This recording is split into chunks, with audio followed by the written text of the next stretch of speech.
In this video, I'll be describing what happens when you receive communications from a narcissist and be describing how you can understand them and what you can do about them. Hi and welcome to Feeling is Healing, where we support people who are looking to escape from bad relationships and build their self-esteem in order to have healthier relationships. And just a preface to this video that I'm giving some general tips. This is not personal advice for anyone's specific situation. It's just going to be an overview of what you might expect or be experiencing from these narcissistic individuals. And also in this video I'll mainly be describing malignant narcissists. And what is a malignant narcissist? A malignant narcissist is not only narcissistic, they also have sadistic, psychopathic and paranoid tendencies.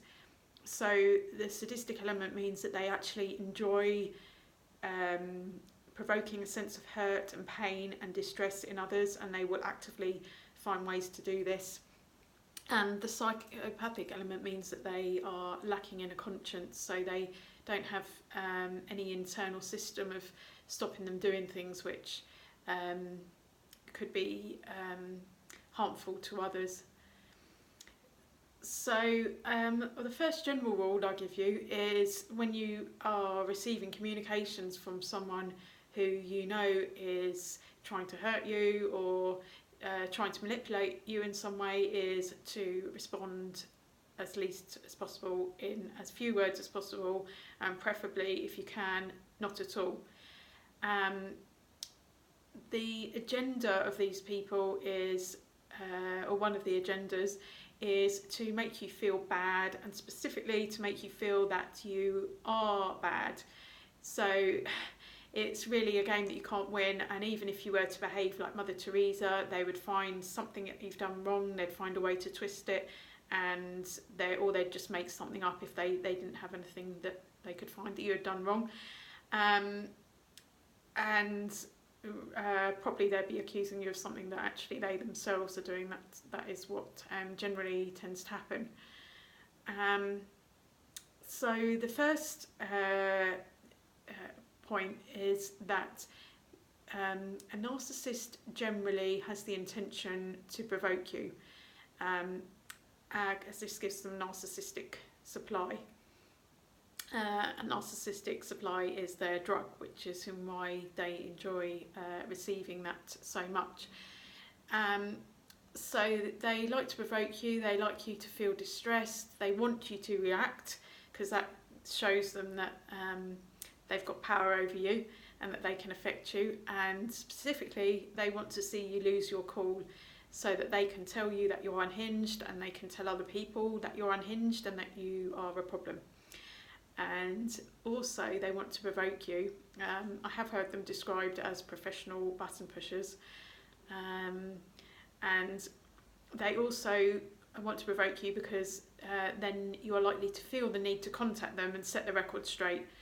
But the point to know about that is that they themselves don't even believe what they're saying. They know they've made it all up, they know it doesn't make sense. That was their intention anyway, to write something that makes no sense. So you'd really be best off not trying to justify and having any kind of discussion or rationalisation with them, because whatever you say, they'll come back with some nonsense that didn't even make sense at the first point, and even more doesn't make any more sense, and you'll just get into a downward spiral like that. So the main point of that is to realise that they know exactly what they're doing. They know that what they're accusing you of is not true. They just enjoy doing that. They enjoy transferring their pain onto you. So that goes back to the original point of the best thing you can do is to respond as least as you possibly can, and know that it has nothing to do with you. And so the second main area is that they really want to be able to affect you. They want you to agonise over what they've said.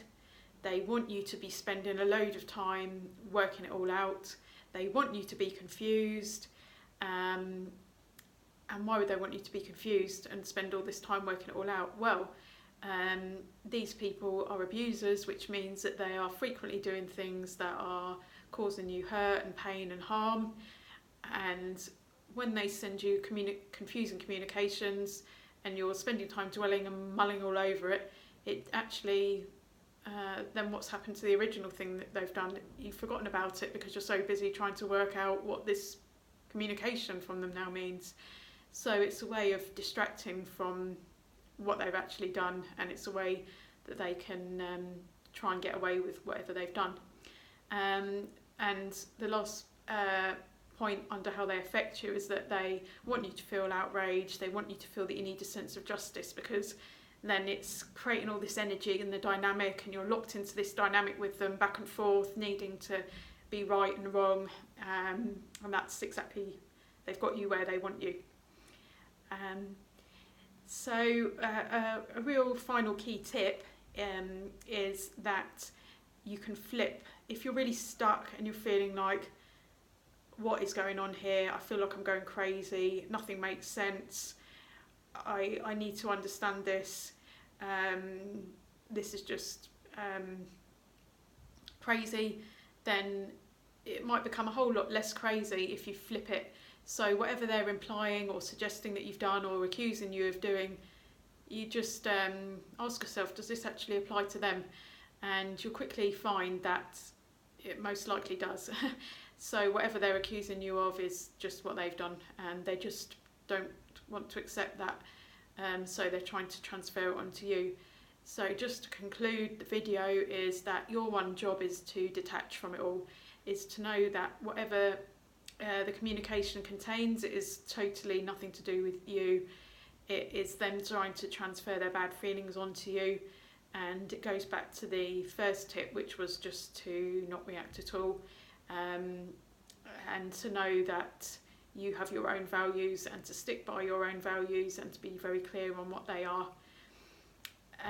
So I hope that was helpful. If you find the video useful, please give it a thumbs up and hit the subscribe button if you'd like future videos. If you do have any questions or anything about your situation that you want clarification or you would like to share, please write it in the comments below. You can also email me at info@feelingishealing.co.uk.